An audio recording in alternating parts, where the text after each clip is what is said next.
Hello everyone, मैं आशा करती हूँ आप सभी ठीक होंगे। मैं काजल धामी आप सभी का स्वागत करती हूँ आपके अपने चैनल पीपल टीचर में। जैसा कि हम सभी को पता है कि सीटेट की ऑनलाइन परीक्षा अब हो चुकी है और सीटेट के रिजल्ट आने का आप लोग इंतजार कर रहे हो। तो देखिए, अगर आप लोगों की सीटेट परीक्षा अच्छी हुई है तो अब आप लोगों को अपनी आगामी परीक्षा के लिए अब सोचना शुरू कर देना है, जैसे कि जो आपकी गवर्नमेंट टीचर की जॉब होती है। आज की इस वीडियो में मैं आप लोगों के साथ DSSP के द्वारा दी गई जो हमारी प्राइमरी शिक्षक भर्ती होती है, इसकी क्या योग्यता होनी चाहिए, किस तरीके से आप यहाँ पे अपनी तैयारी शुरू कर सकते हैं, आपको किन किन बातों का ध्यान रखना है, आज की इस वीडियो में मैं आप लोगों के साथ डिटेल में चर्चा करने वाली हूँ, जिसके बाद आप लोगों के कोई भी डाउट नहीं रहेंगे।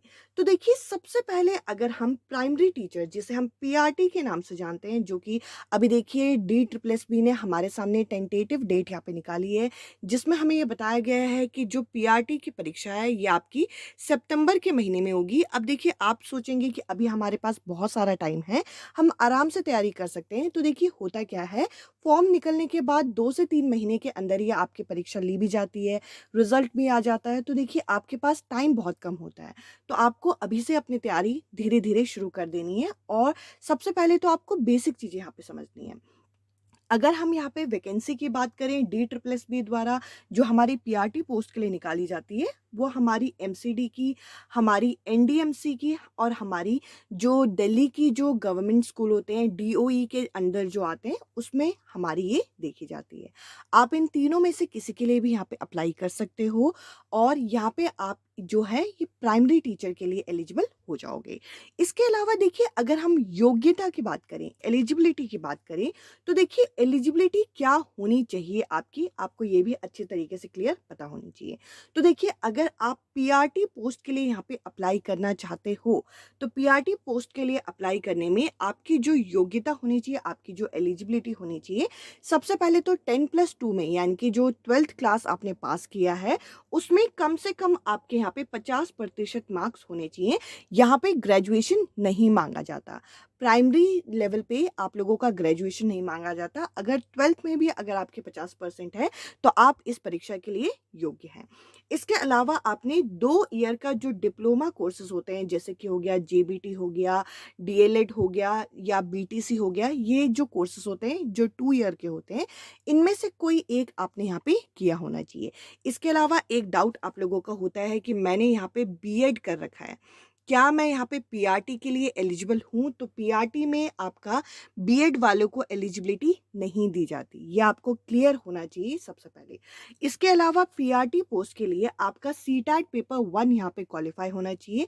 जनरल कैंडिडेट के लिए क्वालिफाइंग मार्क्स यहाँ पे कितने हैं? 90 है।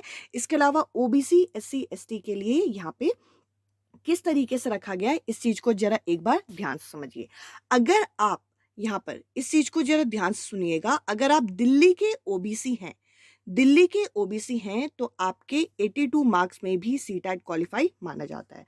पर यदि आप दिल्ली के ओबीसी नहीं हैं, अगर आप किसी और स्टेट के हैं, एक और डाउट आप लोगों का होता है कि मैं किसी और स्टेट से हूं, क्या मैं DSSP जो दिल्ली में सरकारी शिक्षक के लिए परीक्षा होती है इसके लिए मैं योग्य हूं? तो आप बिल्कुल योग्य हैं, पर आप यहाँ पे जनरल कैंडिडेट में काउंट होंगे और जनरल कैंडिडेट को यहाँ पे 90 मार्क्स लाने होते हैं सीटेट परीक्षा में। यानी कि अगर आप दिल्ली के ओबीसी हैं तो आपके 82 मार्क्स में भी आपका सीटेट मान्य होगा, अदरवाइज आप जनरल कैंडिडेट में काउंट होंगे। यानी कि सीटेट परीक्षा में आपको यहाँ पे कितने मार्क्स लाने हैं? 90 मार्क्स लाने हैं। इसके अलावा एक और कंडीशन रखी गई है कि कक्षा 10 तक आपने या तो हिंदी या तो उर्दू या इंग्लिश या पंजाबी, इनमें से कोई एक भाषा जो है ये पढ़ी होनी चाहिए अपने जो पूरे स्कूल करिकुलम में, कक्षा 10 तक। अब इसके अलावा अगर हम यहाँ पे आगे बात करें, आपकी एज रिलैक्सेशन क्या रखी गई है?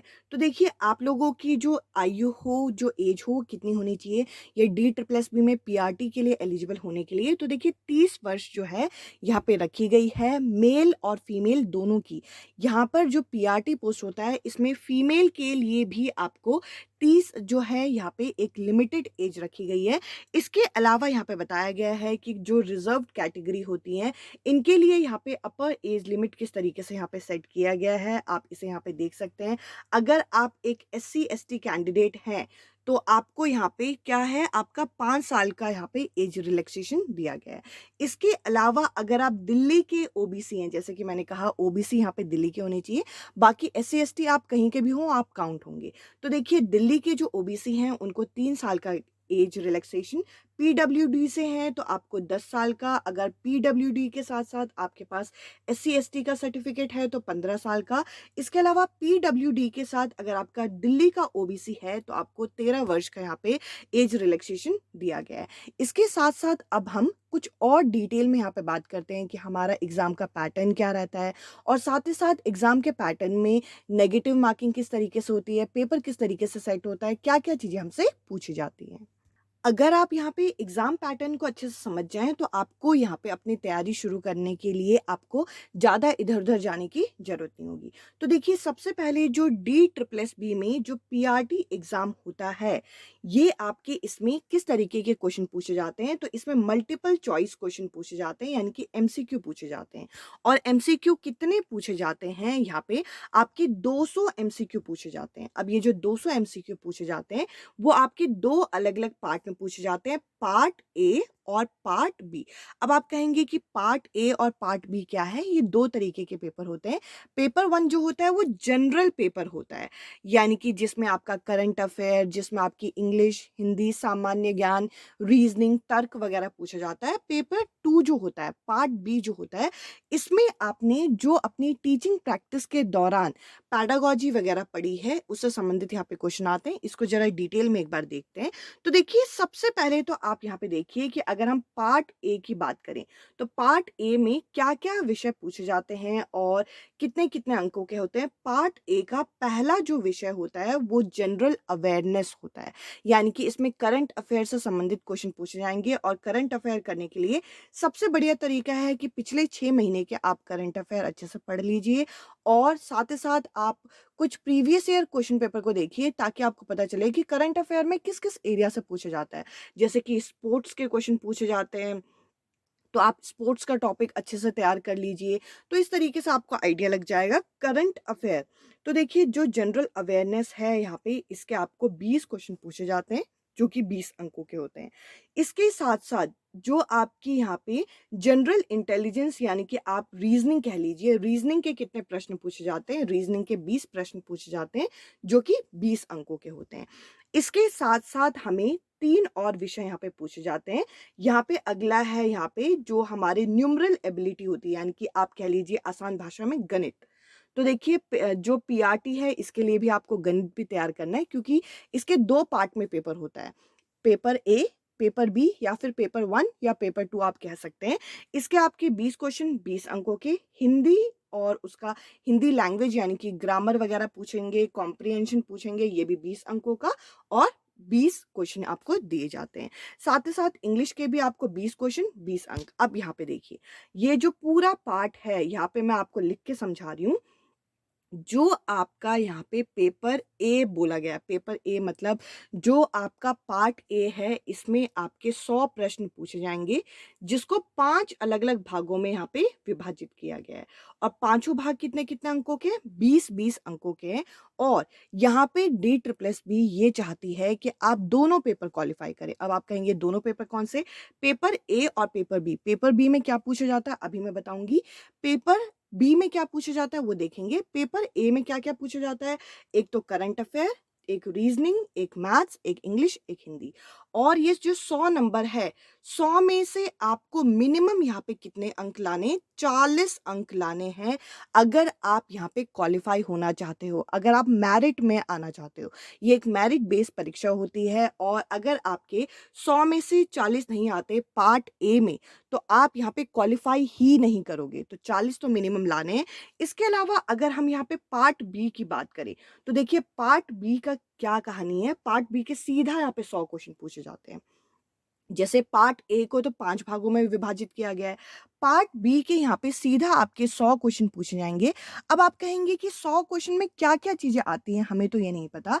जो आपने अपने जैसे जेबीटी किया है, डाइट किया है, उसमें एजुकेशन शिक्षा के बारे में, उसमें साइकोलॉजी जो आपने पढ़ी है, इसका यहाँ पे आप कह लीजिए एक तरीके से कोई फिक्स यहाँ पे सिलेबस नहीं है।